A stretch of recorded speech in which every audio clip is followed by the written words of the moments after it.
Liquor రవాణా కేసులో ED దర్యాప్తు ముమ్మరం చేసింది. మాజీ మంత్రి వైసీపీ నేత కారుమూరి నాగేశ్వరరావును ఈడీ అరెస్ట్ చేసింది. గాంధీ ఆసుపత్రిలో వైద్య పరీక్షల తర్వాత హైదరాబాద్ ఈడీ కార్యాలయానికి కారుమూరిని తరలించారు. రేపు ఉదయం మెజిస్ట్రేట్ ముందు హాజరుపరచనున్నారు.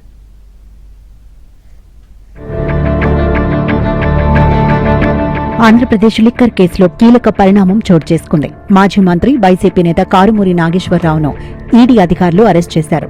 కొండాపూర్లోని ఆయన నివాసంలో అదుపులోకి తీసుకున్నారు.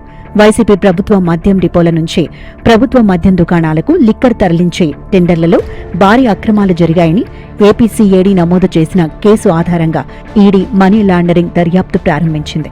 ప్రభుత్వ ఖజానాకు సుమారు 195.33 కోట్ల నష్టం వాటిల్లిందని ఈడీ అధికారికంగా గుర్తించింది. ఇందులో ముఖ్యంగా కారుమూరి నాగేశ్వరరావు పాత్ర ఉన్నట్లు ఈడీ గుర్తించి అరెస్ట్ చేసింది. మద్యం రవాణా వ్యవహారంలో సిగ్మా సప్లై చైన్ సొల్యూషన్స్, ఆ తర్వాత ప్రసాద్ ట్రాన్స్పోర్ట్స్ వంటి సంస్థలు టెండర్ ప్రక్రియలో ముందుకు వచ్చినట్లు ఈడీ చెబుతోంది. అయితే ఇవి కేవలం ఫ్రంట్ సంస్థలుగా పనిచేశాయని, అసలు ఆపరేషనల్ ఆర్థిక నియంత్రణ మాత్రం ఇతర వ్యక్తుల చేతుల్లో ఉందని దర్యాప్తులో తేలిందని ఈడీ పేర్కొంది. టెండర్ దక్కిన తర్వాత మద్యం రవాణా పనులను సబ్ కాంట్రాక్టులకు అప్పగించడం ద్వారా అక్రమంగా వచ్చిన డబ్బును వివిధ మార్గాల్లో మళ్లించినట్లు ఈడీ అనుమానిస్తోంది. ఇదే క్రమంలో కారుమూరి నాగేశ్వరరావు తన రాజకీయ పలుకుబడిని ఉపయోగించి సుదర్శన కన్స్ట్రక్షన్ను సబ్ కాంట్రాక్టర్గా తీసుకురావడంలో సహకరించారని ఈడీ ఆరోపించింది.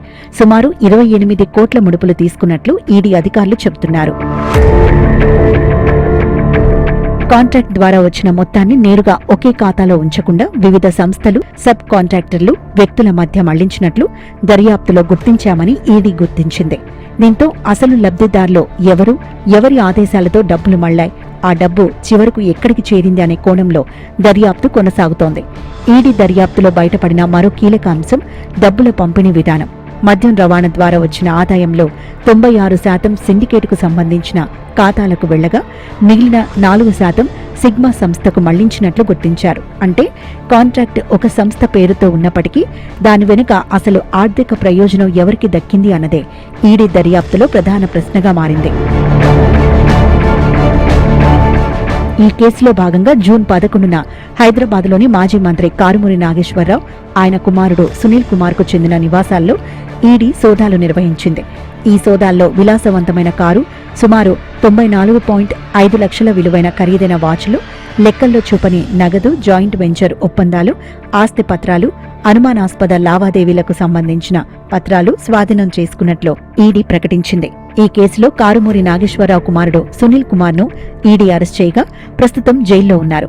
తాజాగా లిక్కర్ రవాణా కాంట్రాక్టులో జరిగిన అక్రమాలపై ఈడీ దూకుడు పెంచింది. మాజీ మంత్రి కారుమూరి పాత్ర ఉన్నట్లు గుర్తించింది. హైదరాబాద్లో అరెస్ట్ చేసింది.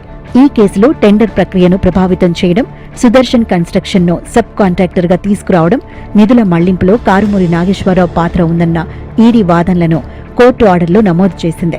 అయితే ఈడీ దర్యాప్తులో ముందు మరెవరి పేర్లు బయటకు వస్తాయి, డబ్బు చివరికి ఎక్కడికి చేరింది, మనీ లాండరింగ్ నెట్వర్క్లో ఇంకెవరి పాత్ర ఉందనే దానిపై ఈడీ దర్యాప్తు కొనసాగుతోంది.